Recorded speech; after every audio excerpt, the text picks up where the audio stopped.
Para llegar hasta donde todo empezó, hay que salir de la capital rumbo al norte, en bus, en un viaje de 15 horas.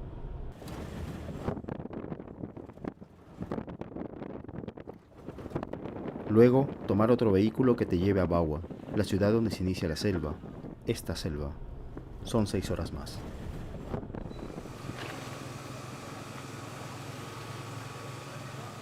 En Bagua hay que alquilar una camioneta, 4x4 si es posible.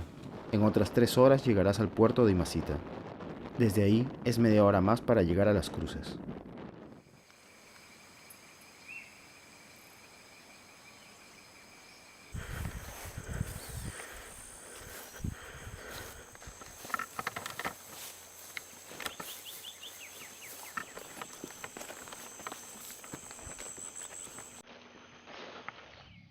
Cuando hayas llegado arriba de la colina, respira, recupera el aliento.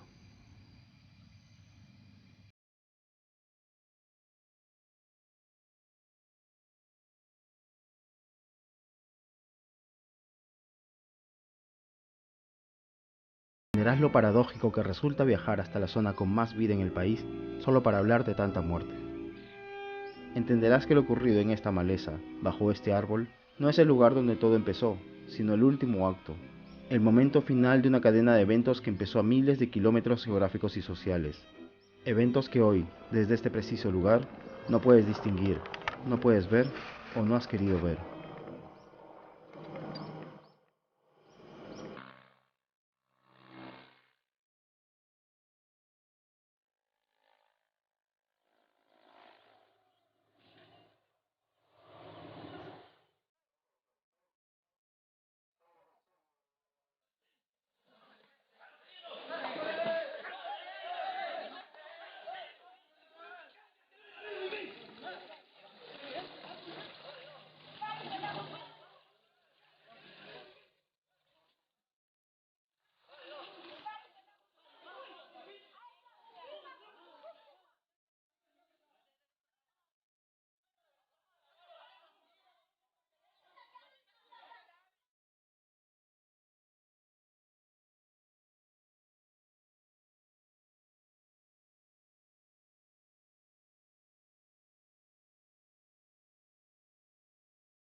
Chivolo, un chivolo.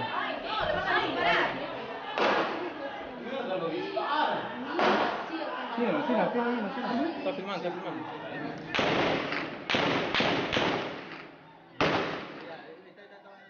Al norte del Perú, en la zona de selva que pertenece a la región Amazonas y que limita con Ecuador, está la cordillera del Cóndor. Ahí viven los Aguajún y Huampis, etnias que no se consideran simples comunidades indígenas, sino naciones históricas. A nosotros nos dejan entrar para hacer un taller de video, pero la región sigue convulsionada. El 5 de junio del 2009 ocurrió aquí la peor tragedia política de la última década, una tragedia que involucró a indígenas, civiles y policías. Un enfrentamiento conocido con el nombre de El Baguazo, que dejó 33 muertos, más de 200 heridos y una persona, el mayor de la policía Felipe Bazán, desaparecida hasta el día de hoy. He entendido la Amazonía a través de los olores, los sonidos, los sabores. Para el pensamiento indígena, para el pensamiento mágico y mítico, la realidad es un disfraz, es una máscara de una realidad interior. La verdadera realidad, la profunda realidad, es invisible. El pensamiento indígena considera a la naturaleza la madre. Son otros mundos. El mundo de la cocha, el mundo del bosque, el mundo del río. La naturaleza es sagrada, está sacralizada. Para Occidente, desde la época de Aristóteles, pasando por Bacon, por Descartes, para ellos la naturaleza es un bien de renta, es un insumo, hay que someterla, dominarla, extraer lo que tiene de riqueza, ¿no es cierto? Una concepción totalmente machista sobre la naturaleza. Esa concepción, esa visión ha llevado a Occidente, a la economía moderna, a esta esquizofrenia extractivista sobre la naturaleza que pone en riesgo la humanidad.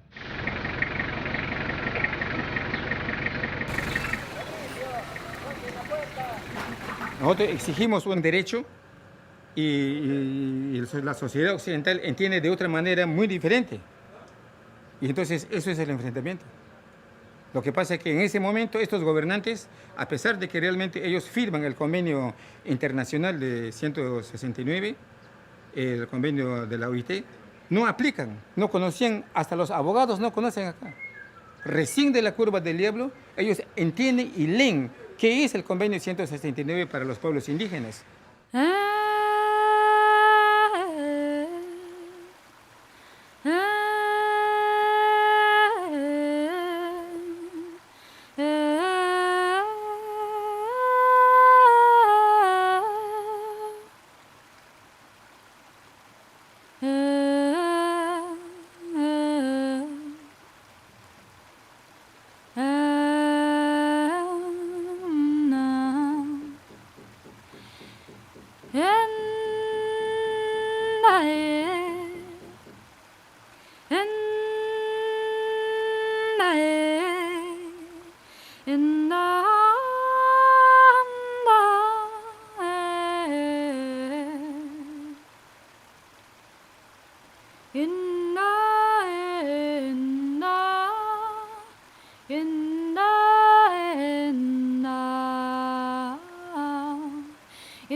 El aprismo nació en el Perú en 1930, denunciando al imperialismo que subordina con su riqueza a los pueblos más débiles.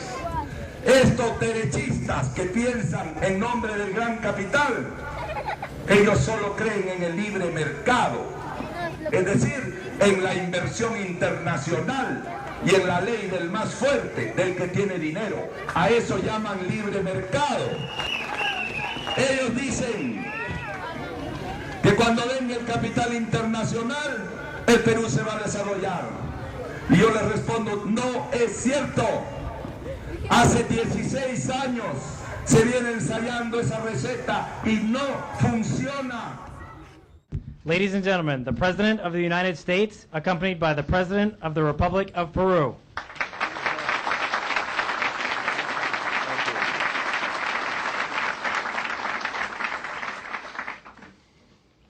It's a great day for Peru. I wish to express my sincere recognition to Your Excellency. Your Excellency, you should be sure, as well as the members of the Congress and the American people, that in Peru this treaty will not exclude the poorest or the Peruvian workers.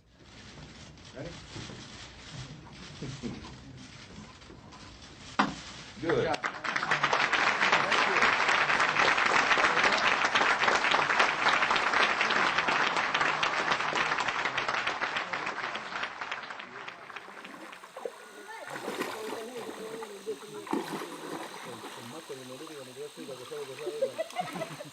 Con el ingreso de la minera Afrodita a territorio indígena, empezaron los reclamos, las cartas de los nativos dirigidas al Congreso, al Ministerio de Energía y Minas, a las autoridades de Petroperú. Cartas que rechazaban la exploración y explotación de hidrocarburos en tierras protegidas. Pero el gobierno aprovechó el poder que le dio el TLC con Estados Unidos para aprobar, con ayuda del Congreso, varios decretos legislativos que dejaban los terrenos indígenas a manos del mejor postor.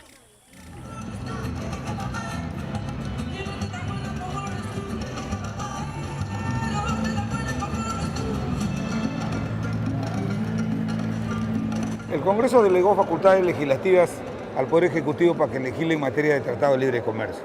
Se sacaron como 100 decretos legislativos que se necesitaban para poder cumplir con ese acuerdo que ha sido muy importante, que está vigente. Había una variación de cómo se decidía sobre las tierras de la comunidad.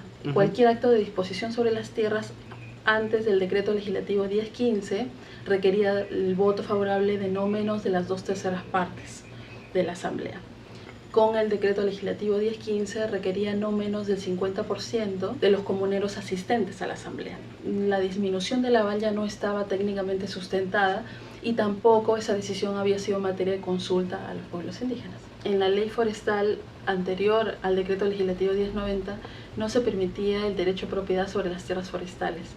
El decreto legislativo 1090 sí lo permitía. Hubo una preocupación de que estas tierras que antes eran del Estado y varias de estas tierras incluso ocupadas por pueblos indígenas pudieran luego ser otorgadas en propiedad a actores terceros, ¿no?, que no fueran las comunidades. No, a compañía. El decreto legislativo 1019, que nos comprometimos a derogarlo, lo hicimos, lo derogamos. Y aún así estos señores eran de la idea que no se derogara uno, sino 11 decretos legislativos. Muchos de ellos no tenían nada que ver con afectar los derechos de las comunidades y antes bien eran importantes mantenerlos. ¿Por qué? Porque eran parte de los compromisos que el Perú había asumido para poder suscribir el Tratado de Libre Comercio con los Estados Unidos, ¿no? Él es Carlos. Él vende sus productos en un lugar donde hay pocos compradores. A Carlos le iría muchísimo mejor si vendiera sus cosas en un lugar con mucha más gente con plata. Mientras el Perú oficial festejaba su soñado acuerdo con Estados Unidos, en la selva, los nativos empezaron a exigir la anulación de los decretos legislativos. Nosotros estamos todos en pie de lucha, simplemente para que las leyes que atentan los territorios de los pueblos indígenas sean derogados. Entonces apareció la ministra Mercedes Arauz para ubicar a la opinión pública en contra de los indígenas. Si se derogaban esos decretos, el Perú perdía todo el TLC. ¿Y qué pasaría si se deroga? Pongámonos en ese supuesto. Eso generaría un problema, ¿no? Porque tendríamos que hacer una legislación nueva, pero ¿cuál? O sea, una derogatoria nos deja en un vacío legal que nos deja sin capacidad de control. Nos podrían llevar a un panel de incumplimiento y decir, ¿y eso qué implicaría? Que podríamos ponernos sanciones, sea comerciales, sea sanciones de otra naturaleza, hasta la declaración de que el tratado no está siendo cumplido. Aumentaron los reclamos, pero el 2007 no había tiempo para protestas. El primer mundo nos llamaba y casi todos nos sentíamos emocionados con ello. The winner is one of the greatest traditions, the pre-Columbian Machu Picchu. Señora ministra, las gracias por estar acá. Algo que acaba de decir una peruana es, nos sentimos felices de ser peruanos. Esto llena de orgullo y aumenta la autoestima de los peruanos. ¿Cómo lo recibe usted? Esa es la clave de esta campaña. La campaña era recobrar nuestra autoestima y saber que somos capaces de estar juntos y unidos para lograr éxitos. Podemos construir un Perú de primer nivel si nosotros seguimos unidos y no nos destruimos con huelgas, con bloqueo de carreteras, si no nos interrumpimos en nuestro desarrollo. Estamos orgullosos de nuestra gente. Estamos orgullosos de ser peruanos. Aquí es posible vivir. Agua, ¿quién tiene agua? Agua, para darle agua. Es lamentable que después de 186 años de la creación de la República del Perú, cada vez con este tipo de actos el gobierno escuche. Realmente es una vergüenza vivir en nuestro país llamado Perú. De pronto, parecía que el tratado comercial más importante para el Perú estaba en peligro por culpa de los nativos. Y la única respuesta oficial que obtuvieron por sus reclamos fue un artículo del presidente Alan García, publicado en el diario El Comercio, titulado El síndrome del perro del hortelano.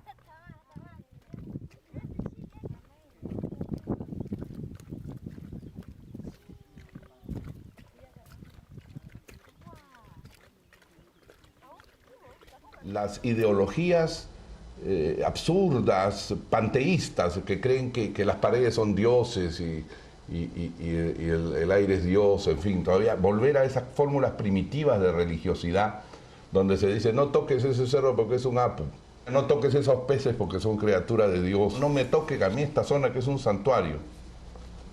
Y uno pregunta, ¿santuario de qué, no? Es un santuario porque ahí están las almas de los antepasados. Oiga, las almas de los antepasados están en el paraíso seguramente, no están ahí. Yo encuentro como concepto el barrio hortelano deleznable, intelectualmente insostenible, ridículo finalmente. Además, por supuesto, no digamos nada de totalmente contradictorio con los ofrecimientos que lo llevaron a la presidencia, ¿no es cierto? Pero aquí, bueno, la política que ha habido normalmente en todas las elecciones es promete hasta que mete, después de metido, nada prometido. El barrio hortelano es, como digo, estúpido, no resiste el menor análisis, el menor escrutinio intelectual. Hay pensamiento conservador que es sólido, fuerte. Se puede estar de acuerdo con él o no, pero es respetable, tiene fuerza, tiene consistencia. De esto no, esto es una masa fofa, este es un caso sencillamente de obesidad intelectual, no tiene, es pura fofedad neuronal. Si en esta región existe algún atraso, no es en ideologías o creencias, sino en temas tan prácticos y tangibles como el agua, la salud, el medio ambiente o sacar un DNI.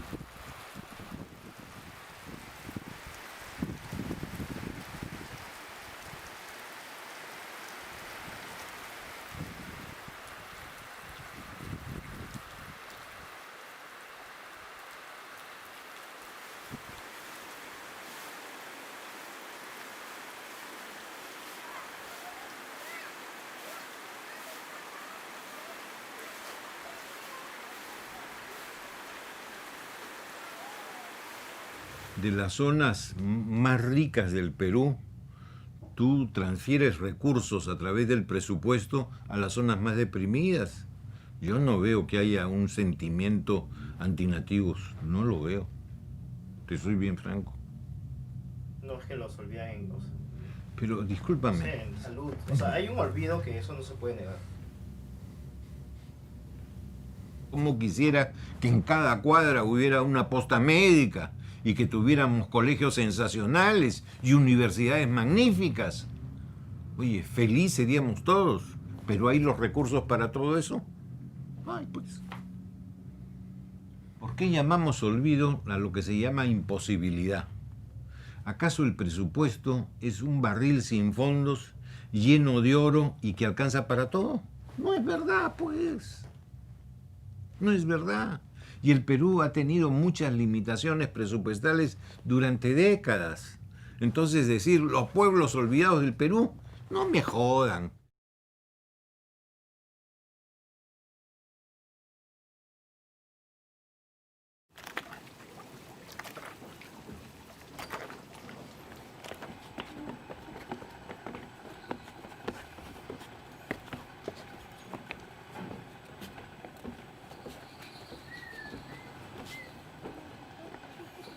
Y yo le digo a mi sobrino, ¿por qué te vas a ir? No te vayas, porque cualquier cosa puede suceder. No, tía, nosotros no nos vamos a pelear. Simplemente estoy llevando mi lanza. Con esa lanza, ¿qué voy a hacer yo? Esa lanza no mata, dice. Si está cerca ahí, sí puedo picar, pero ¿qué? Pues ni siquiera 10 metros se puede botar. No se puede matar, me dijo él. Nosotros vamos a luchar, a hacer paro nomás, paro pacífico, para defender nuestra tierra, nuestra agua, nuestro aire, porque nos han vendido. Yo le decía, de repente nos están engañando, hijo, le decía, no te vayas. No, tía, me dice, si yo regreso a mi comunidad, me van a decir, porque soy cobarde, he regresado, tengo que irme. Veíamos que se ha ido. Daba pena, pues. De todos daba pena, porque con una lancita que se iban, otros apenas lanza que hicieron, feicimito, otros más bonitos, otros así, todos con su lanza. Sí, vamos a luchar, decían. ¿Qué van a luchar con esa metralleta que va a hacer así? ¡Pum, pum, pum, pum, pum! Que a ustedes en un 5 ya les mataron a toditos. Ya. ¿Y ustedes con qué van a hacer con la lanza? Decían que no van a pelear. Ya, pues.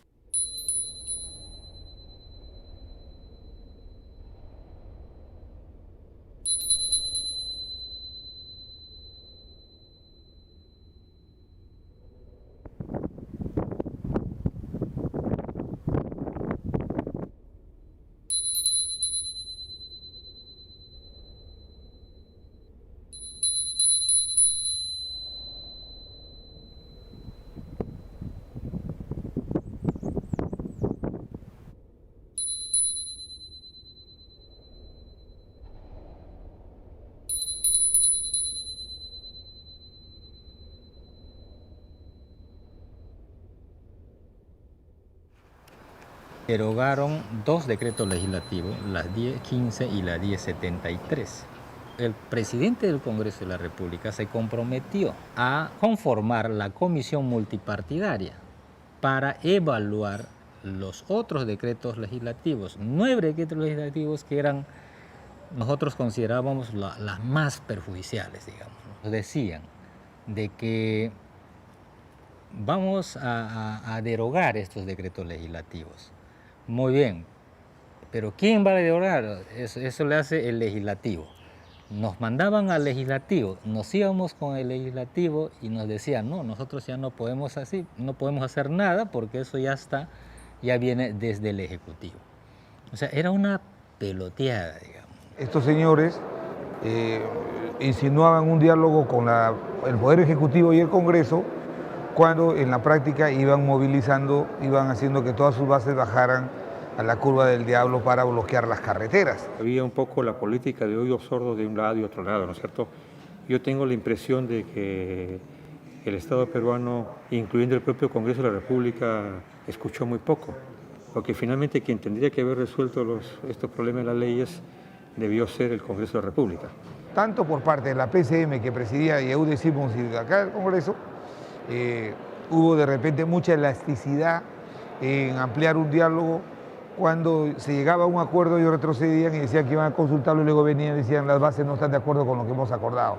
Y siempre desandaban lo poco que se avanzaba. Contra la opinión de mucha gente, se tuvo una mesa de diálogo de larguísimas semanas, donde tejíamos y estejíamos.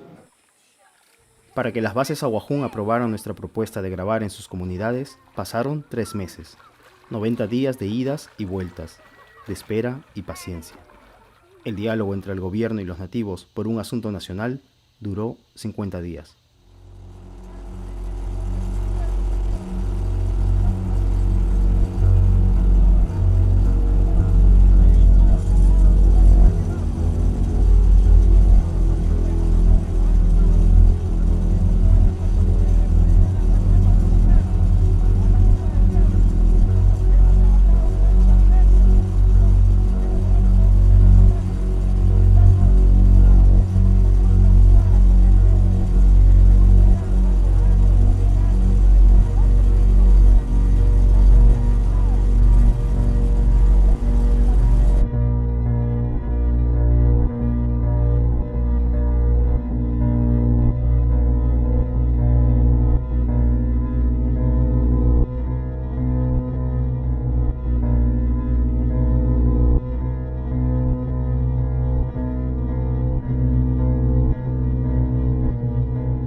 Lo que sucede, yo le he conversado inclusive con los mismos dirigentes o las personas de las comunidades nativas.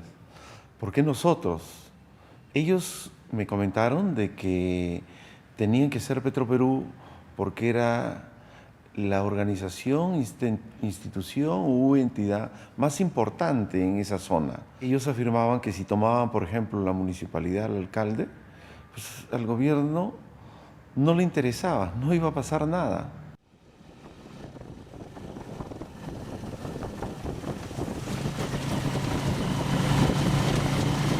La historia es así. A 3 horas de bloqueo, en medio de la selva virgen, 2.000 nativos rodearon las instalaciones de la estación 6 de Petroperú. Y un peso 3, la lucha continúa. 35 policías y 13 civiles permanecían dentro de la base. Una reja de púas los separaban de los protestantes que acampaban fuera. El acta que firmaron constaba de 2 puntos. Primero, los policías no podían salir de la base y a cambio los indígenas no podían entrar en ella. Segundo, los policías abandonaban sus armas en un depósito neutral y a cambio los nativos no realizaban ninguna acción hostil contra ellos. En cualquier otro país, esta sería una situación de emergencia nacional. Aquí estuvieron así más de 50 días.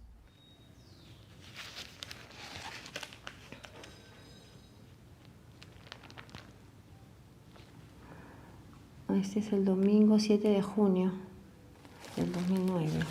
Me degollaron con lanzas, machetes a policías. Aquí está la foto también de mi esposo. El archivo periodístico más grande sobre el Baguazo no se encuentra en las hemerotecas de los diarios ni en la Biblioteca Nacional. Lo tiene Flor de María en su casa, desde los titulares iniciales hasta los últimos apuntes, cuando Bagua ya era noticia pasada. Su esposo fue el comandante Montenegro, jefe de los policías secuestrados en la Estación 6. Quería conocer a fondo lo que mi esposo había vivido, lo que ellos habían vivido durante esa semana y sobre todo el mismo día, ¿no? El 5 de junio. Mi esposo dice, no, yo me hubiera regresado, Flor, en cuanto salga el 4 de junio, lo del Congreso, que aprueben la ley, ¿no? Que están debatiendo, yo al día siguiente ya estoy en la casa ya. Así que tú atenta a las noticias nomás, me dijo, y el 4 aprueban la ley y yo me estoy regresando a la casa. Así que no te preocupes, me dijo. Les pido orden, por favor, les pido orden. La sesión fue convocada a las 9:30, todos lo sabían. Debido a la tardanza de los nacionalistas y a la viveza de los apristas, el tema pasó a cuestión previa. La ley debió ser sometida a votación en el Pleno, como los machos, para ver qué pasaba. En su lugar, se recurrió a una argucia del protocolo legislativo que ha desencadenado toda esta tragedia. La ley que era tan importante, tan esperada para todos, no se debatió ese día, ¿no? Nadie puede argumentar que porque no se reúne el Congreso, usted va a tomar las carreteras o va a cometer actos de violencia. Con ese criterio, el Congreso estaría siempre presionado por los violentistas para que la agenda del Congreso no sea la agenda que quiere el país, sino la que quieren los violentos, ¿no? En realidad, lo del 4 de junio parecía una puesta en escena. Horas antes, la ministra del Interior, Mercedes Cabanillas, ya había recibido una orden directa de Palacio de Gobierno. Ya era hora del desalojo final. Es por la toma de la estación de bombeo número 6 de Petroperú que se produce el desenlace y un poco la desesperación del gobierno, porque son las empresas petroleras las que, después de haber almacenado durante esos 40 días, 42 días, el petróleo que producían, habían colmado su capacidad de almacenamiento y entonces tenían que cerrar los pozos. Ahí es que, según todos los indicios, aunque no hay actas del Consejo de Ministros, el presidente García dice una frase como, ya pues ministra, ya es hora. La policía recibió por decreto supremo correspondiente al mes de mayo, 9 de mayo, la orden de restablecer, ¿no?, la tranquilidad y la viabilidad.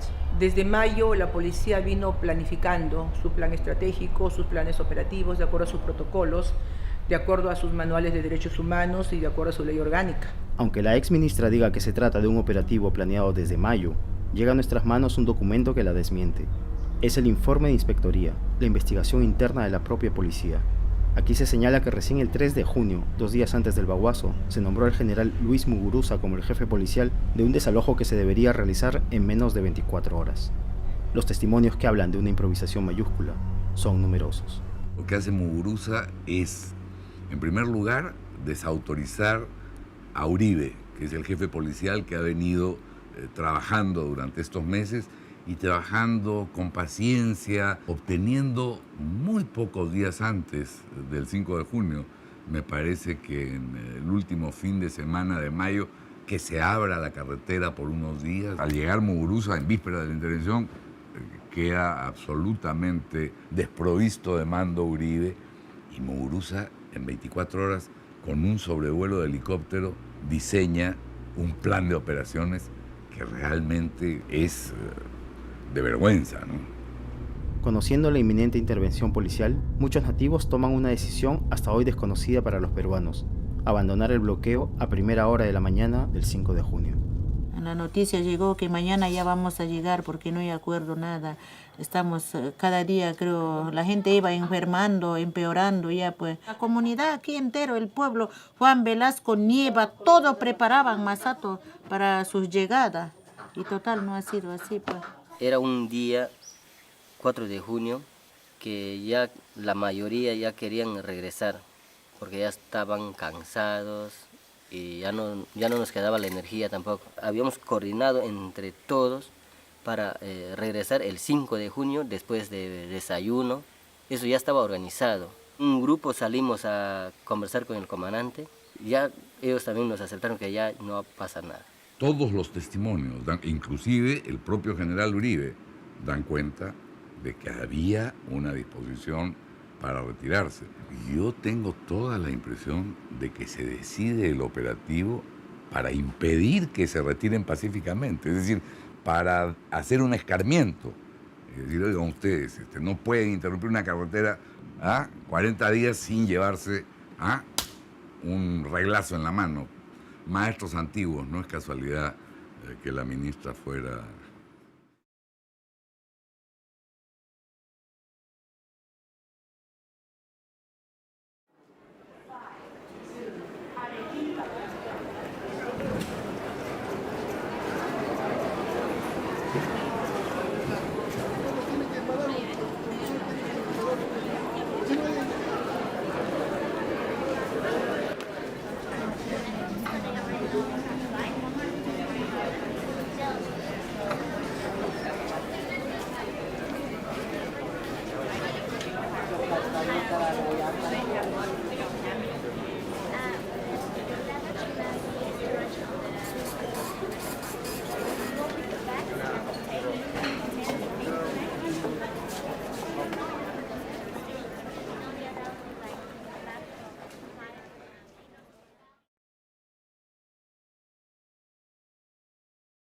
La mayoría estuvimos descansando, todavía no nos levantábamos. Y había un grupo que estaban preparando el desayuno. Y entre eso, al otro grupo dormían en la pista. El grupo que dormían de la pista vio el grupo que ya estaban avanzados, de arriba, la policía, los de Nuez. Y ellos fueron los que al corriendo pasaron, miren, el de Nuez está arriba, está como sonrisa, como siempre nos engañamos, ahí viene, así nos jugábamos también. Y la mayoría no hacían caso, mentiroso, ¿qué van? No, serio, corriendo pasaba avisando a los grupos. Y después el otro empezaron a gritar, mira, ya, es cierto, levántese. Nos salimos todos los varones arriba a protestar que no bajen, que solo ni siquiera disparen. Por favor, ahí nomás, que después del desayuno vamos a bajar para decir eso. Y empezaron a tirar lagrimógenas.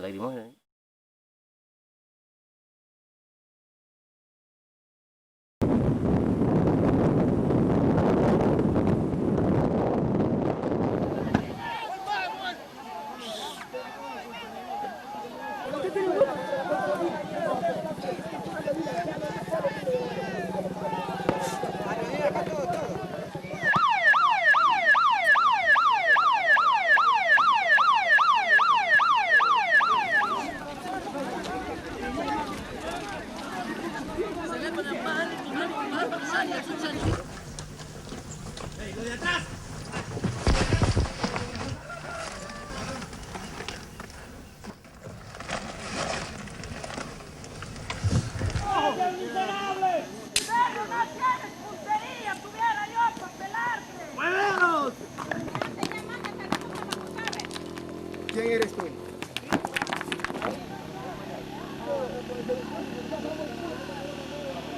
El Perú no quiere a su gente, no quiere a los reservas, que somos un ejército que hemos protegido el Ecuador cuando hubo conflicto en el 95. Eso siempre votan uno.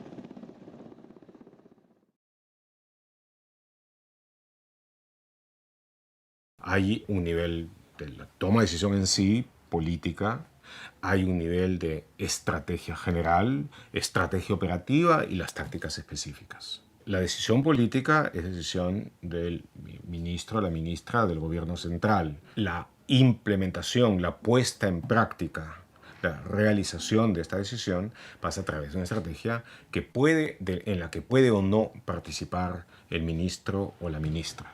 Ahora, en este caso en concreto, la ministra del Interior posteriormente indicó de que ella no sabía absolutamente nada sobre los detalles operativos. Sin embargo, hubo una serie de testimonios, todos que se corroboraban entre sí independientemente, en el sentido de que la ministra estuvo en la víspera de la acción en el CEOPOL, en la Central de Operaciones Policiales, haciendo preguntas muy específicas sobre lo que se iba a hacer y realizar.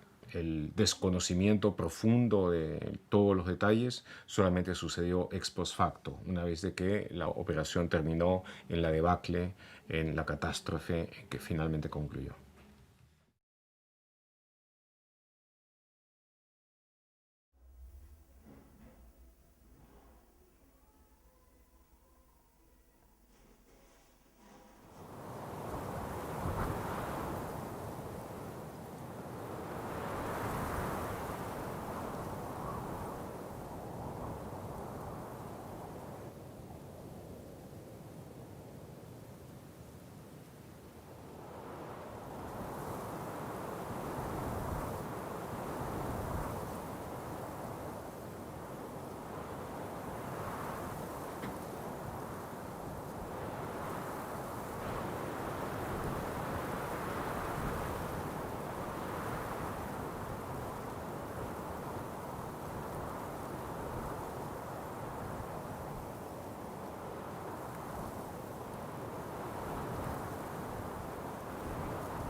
Escuchan, señores, solamente eso podría ser una emboscada para los terroristas, no para los otros hermanos nativos que están en lucha.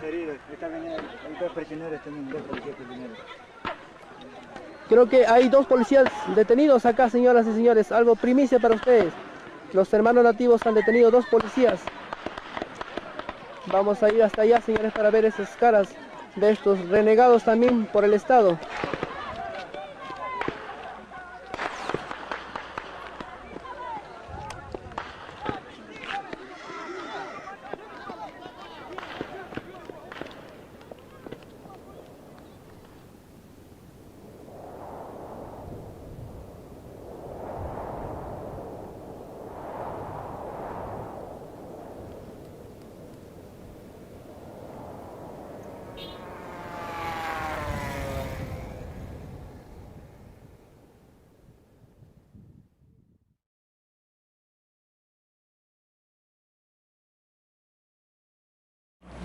Ese tirador selecto. ¿Ah?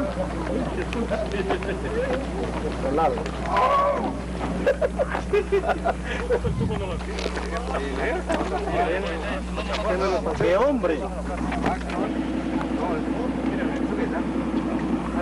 Esa es sangre de guaruda.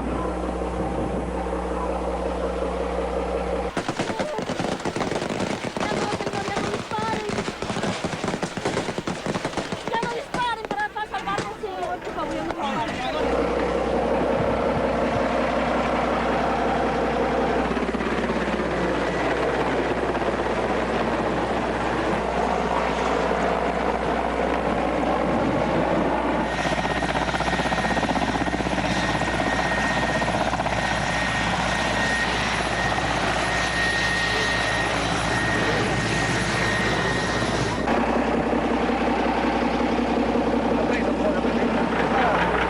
lograr. Hemos tirado el 90%. Nos falta el 10%. Por el honor de nuestros colegas, lo vamos a lograr. Por ellos que nos están mirando, vamos a culminar acá. Pero nadie hace nada sin que yo ordene. Lo vamos a hacer bien, vamos a acabarlo. Esto ya está hecho. Bajo un solo lema. ¡No!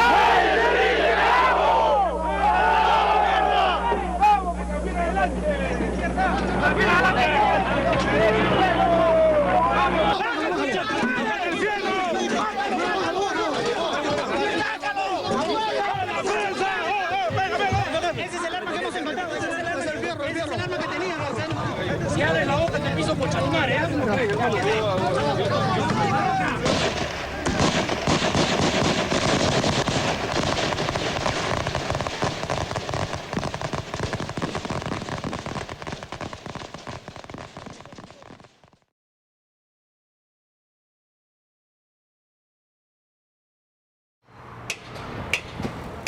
Supuestamente ya el grupo anterior había hecho el reconocimiento, pero lamentablemente pues el grupo de mi hermano, que llegó recién, fue a enfrentar, se fueron al frente, porque dice que el comandante había dicho, bueno, los frescos que han llegado de Lima, que pasen al frente.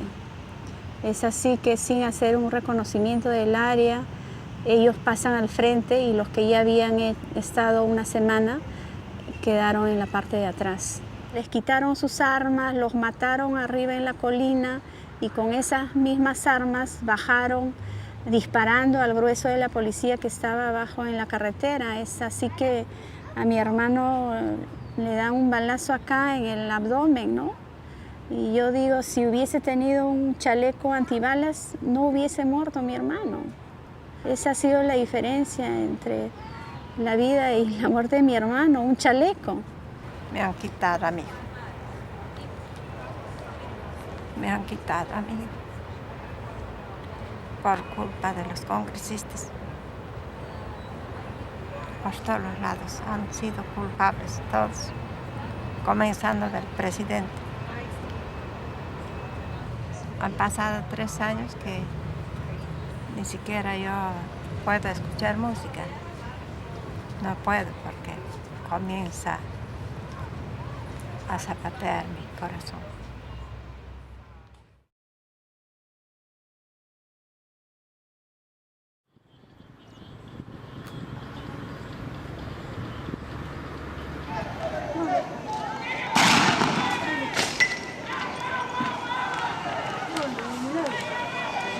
¡Cójala al policía que viene hasta acá solo! ¡Empieza a sonar que está volviendo a tirar bombas!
el 5 de junio a las 6 de la mañana la gente.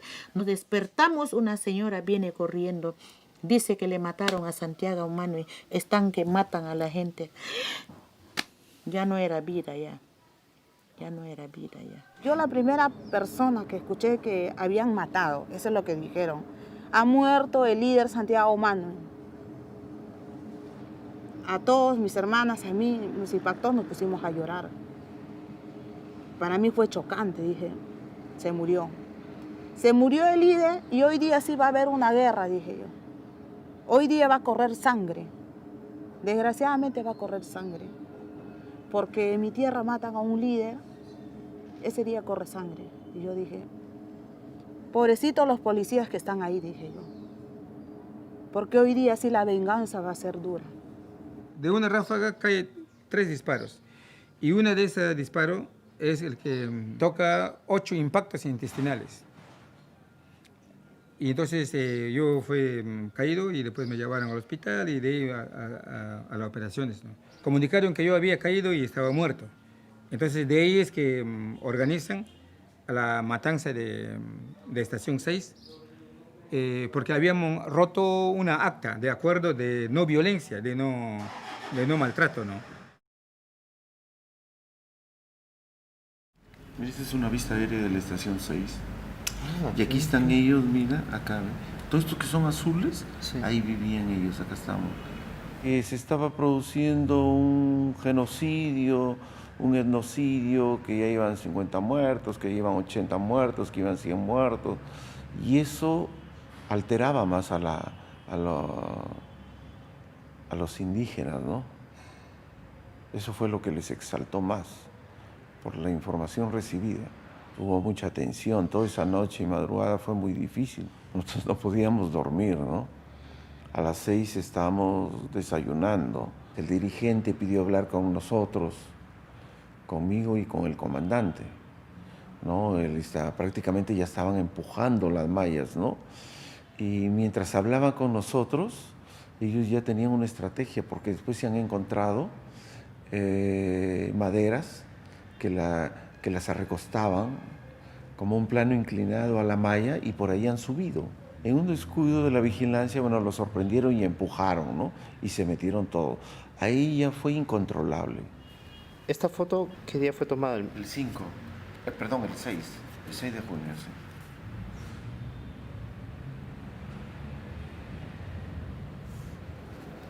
Pero lo pusieron así.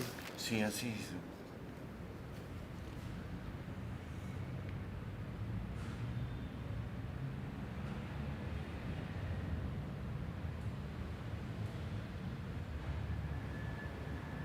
¿A quién responsabilizo?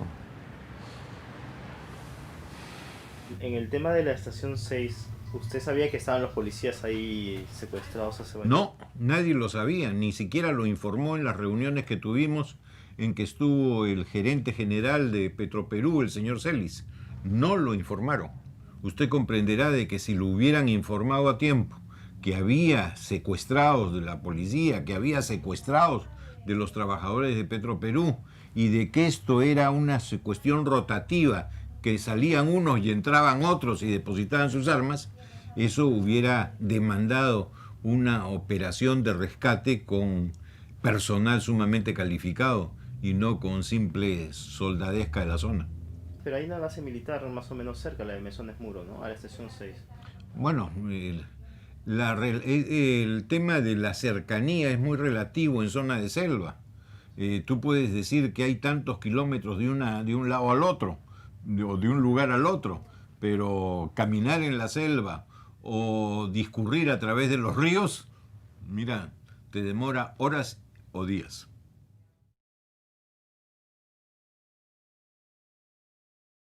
La ministra es responsable no solo por ordenar un operativo con imprevisión, con aceleramiento, sin tomar en cuenta que la estación de bomberos número 6 está rodeada por 1000 nativos. Interviene en la Cruz del Diablo sin preocuparse. Y su excusa es que no, que el ejército debió llegar ahí. El general de la Fuerza Armada del Ejército de esa zona, el general Víctor Raúl Silva, informó con toda claridad de que los soldados que él comandaba eran del servicio militar, no son soldados profesionales, y que eran de la zona, gran parte de ellos aguajín, gran parte de ellos de comunidades indígenas. En consecuencia, esa gente no iba a actuar en una operación de interdicción con la eficiencia que pudiera ser requerida. No pueden pretender enfrentarse con 1000 nativos cuando el grueso de su fuerza está compuesta por nativos. Pero eso es, la excusa de Cabanillas y eso es lo que la lleva a decir, pero ahí sí con absoluto descaro, a las 12 del día del 5 de junio, que en la estación 6 no pasa nada, cuando ya están capturados y van a ser muertos en los 120 minutos siguientes 18 policías. Ministra, buenos días. ¿Cómo está? Buenos días. Mucho gusto en saludarlo, Chema. Cuéntenos, ¿Qué por tal? favor. Bueno, todo el país sabe que esto tiene ya más de 40 días y la policía desde el primer día ha estado siempre con presencia disuasiva, preventiva. Hemos desalojado también a nativos de una serie de estaciones, no solamente del gas de Camisea, centros de bombeo de petróleo. Ahorita mismo se ha resuelto ya la estación 6, Cusu Grande, que también estaba rodeada, y casi todas las estaciones de Petro han estado rodeadas de nativos en situación beligerante, y la policía siempre ha actuado como le corresponde.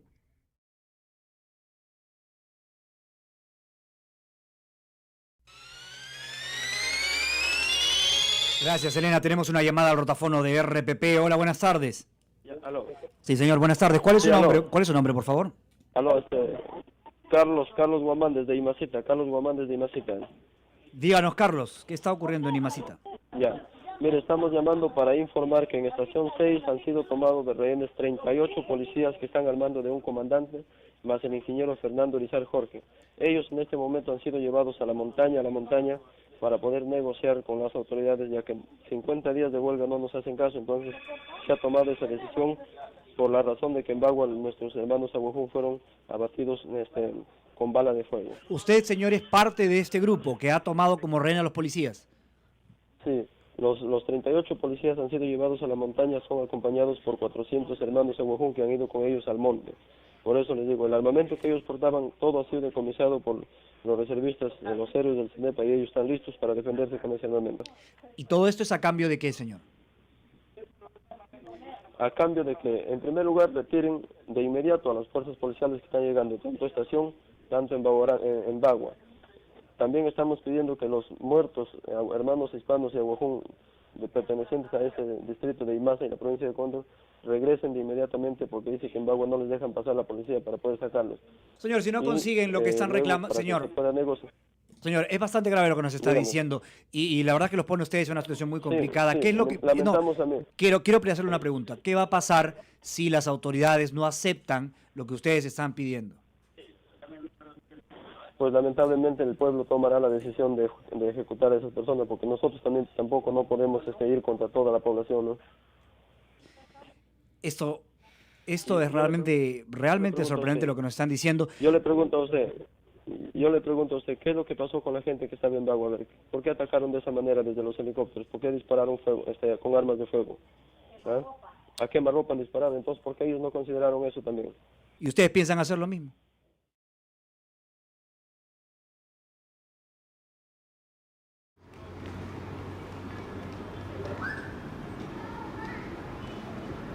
Un dirigente aguajún nos contacta y pide una reunión en Chiclayo. La cita es en un parque. De su mochila saca fotos inéditas de la invasión a la estación 6 tomadas el mismo 5 de junio del 2009. Le pregunto por qué me las muestra. Me responde que no quiere esconderlas más.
Las conclusiones apuntan básicamente a demostrar que la policía ha actuado con ineficiencia, no por culpa de los oficiales que están ahí, como Monterero, que muere, sino por culpa de unas directivas apresuradas, precipitadas. La fraternidad, para hablar en términos del partido aprista, hace que ellos blinden a Cabanillas, porque en realidad señalar la responsabilidad política de Cabanillas es de alguna manera señalar la responsabilidad política del presidente de la República, que es el que ordena el operativo.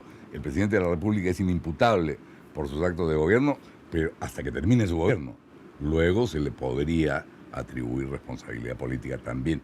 Lo que a mí creo que me impactó tanto como el desenlace trágico fue el discurso del presidente en el Día de la Bandera. El día 7 de junio hubo un discurso muy largo del presidente en el cual prácticamente se le decía a la nación que lo que había ocurrido en Bagua era algo que estaba totalmente justificado y que así como Bolognesi había defendido a la patria y se recordaban esos sucesos importantes para la nación, también lo que había ocurrido en Bagua había sido algo equivalente al combate contra enemigos externos. Es solo una larga y la misma lucha la que vivimos, defendiendo a la patria de sus adversarios. ¿Qué pasa con nuestra patria? Que no defiende lo fundamental, que es su avance, que es su progreso envidiado por otros pueblos.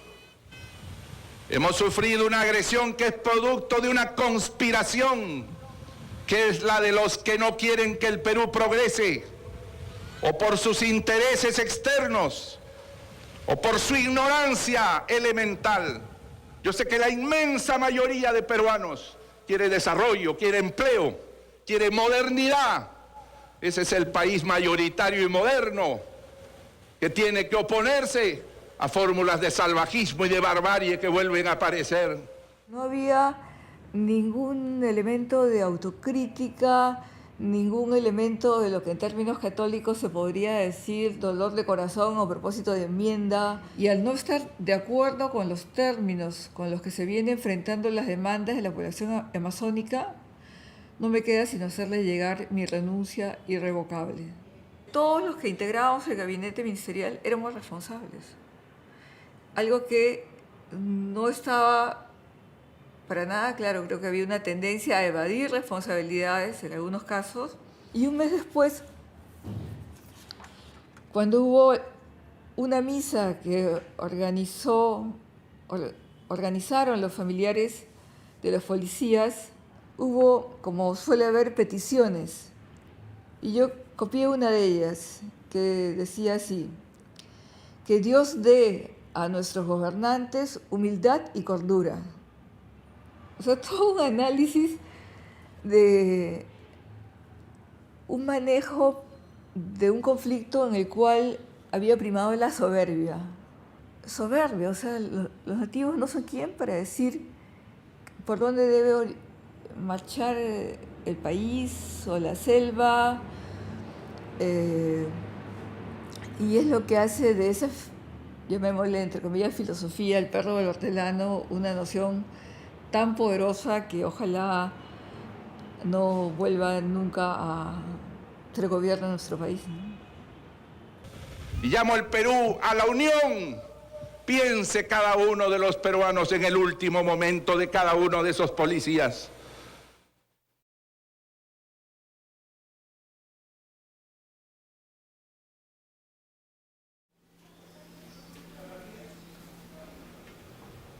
Policías sobrevivientes de la Estación 6 se han reunido con Flor de María varias veces. Ellos le contaron detalles de los últimos momentos del comandante y de sus demás compañeros. Los sobrevivientes no querían ser grabados, así que ella tomó nota de lo que dijeron sobre estos últimos momentos.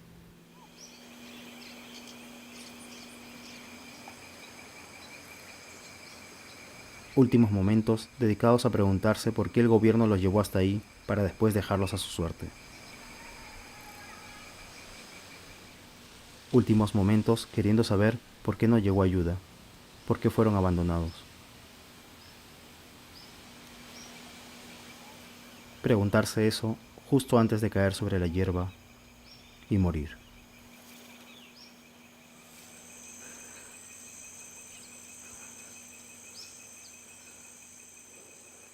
Para nosotros, la selva es el pulmón que uno tiene, ¿no?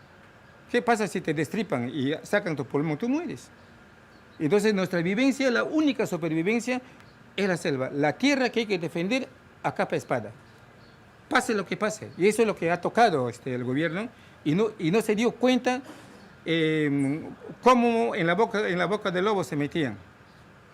La supervivencia de nuestros hijos, la vivencia cultural, nuestra identidad como pueblo permanece en esa tierra que tú has defendido. Y de esa tierra es lo que hay que desarrollar, que hay que llegar a acuerdo con el gobierno, sin pelear, que cómo nosotros buscamos el desarrollo para nuestro pueblo. No que nos impongan Lima tal como ellos piensan, ¿no? O sea que debe consultarnos qué es lo que nosotros queremos frente al desarrollo que el gobierno, que el Estado quiere imponer en esa parte, ¿no? Yo he luchado justamente en la defensa de mi propia, de mi pueblo, ¿no? Entonces, si se vuelve a hacerlo, pues lo defenderemos. Si mueres, pues mueres, pero la tierra sigue. El dinero se acaba, pero la tierra sigue. No cochín, papita de casa.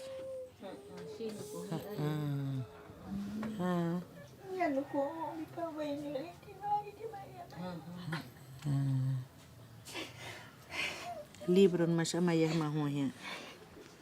Masih kita macu ini hamayusnya.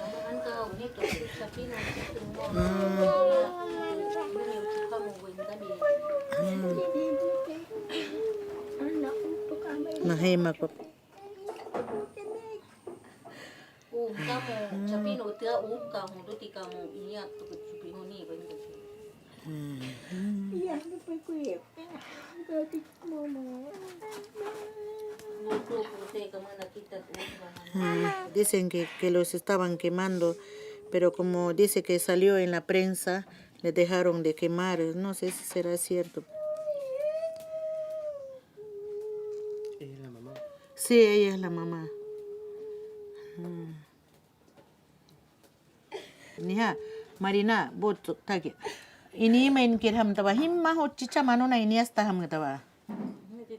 Tita. Niach aking kat no tita. Tita, wam kasabahan ta.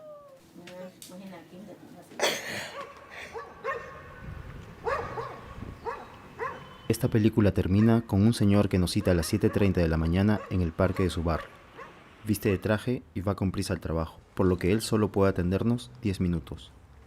El señor se llama Renan Delgado y está aquí para hablar de su hijo. Él participaba como sus colegas de la DINOES resguardando las mineras, resguardando entidades privadas, públicas, pero no ha participado en un operativo como este. Pero sí él estuvo preparado porque llevó cursos en la DINOES para ese tipo de incursiones. Pero en esa oportunidad sí estuve en la casa en fines de mayo y el domingo 31 de mayo se despidió él porque se tenía que ir y no sabía a dónde.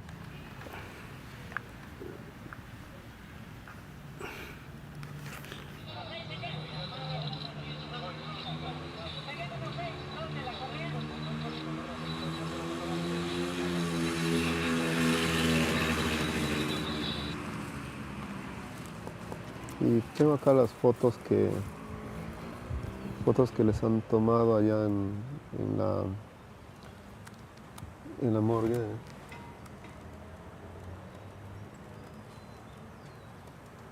Casi sentado sobre la tierra del parque, al señor Delgado ya no le importan la hora, ni el traje, ni si lo están grabando. Realmente los sentimientos siempre han sido encontrados. Por un lado, de impotencia de no poder hacer nada para llegar a la verdad, de que paguen los culpables. Impotencia porque la entidad en la institución a la que mi hijo perteneció, lo dejan en un segundo plano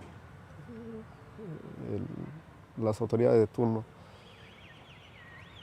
Impotencia porque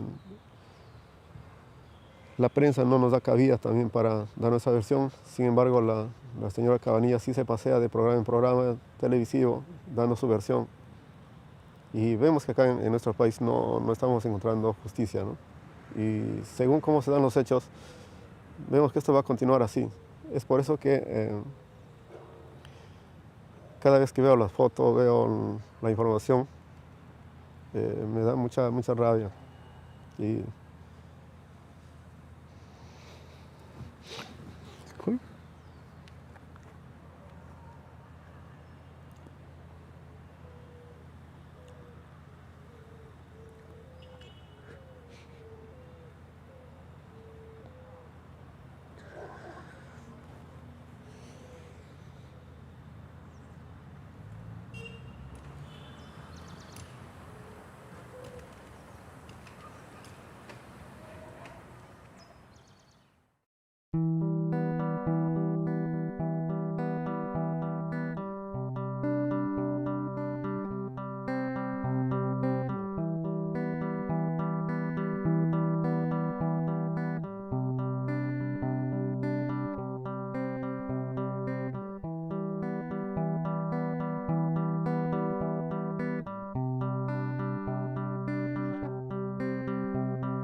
aconsejó mal al presidente o como que asumió una cuestión de Estado diciéndole que si se derogaban los decretos que se iba... Esas son mentiras, totalmente falsas. Nunca hizo cuestión de Estado. Yo nunca hice cuestión de Estado, y menos por todos los decretos. Jamás decirle al presidente que yo me ponía a la derogatoria de los decretos legislativos. Eso fue una historia que crearon, y además me realizó toda la prensa del momento. Y en ningún momento hubo una declaración mía que dijera algo similar.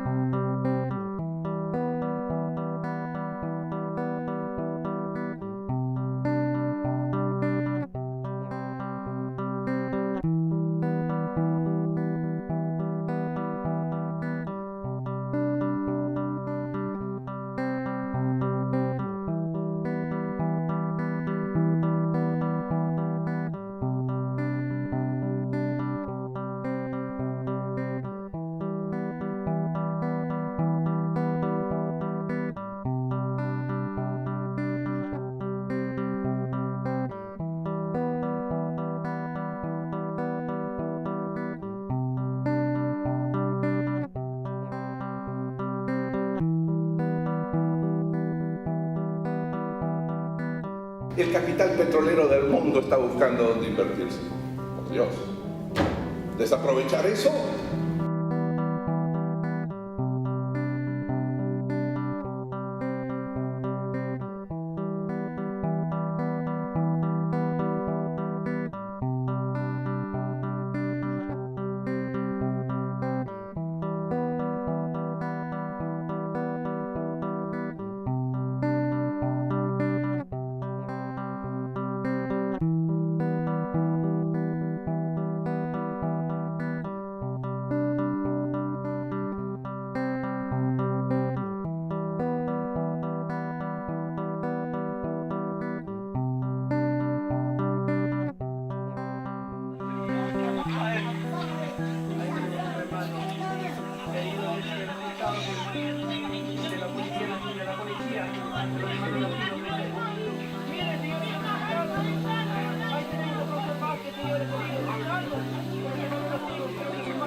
Patanawa, na puchawame, sabes, tuamuawe, na tushkam, puduminawe, inamoni apawi umigwawa nunu.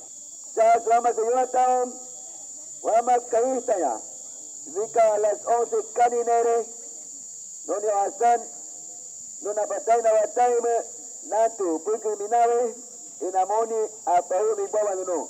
Tua, vaya nasum, manusya kan ataye apoy di Manu Putin.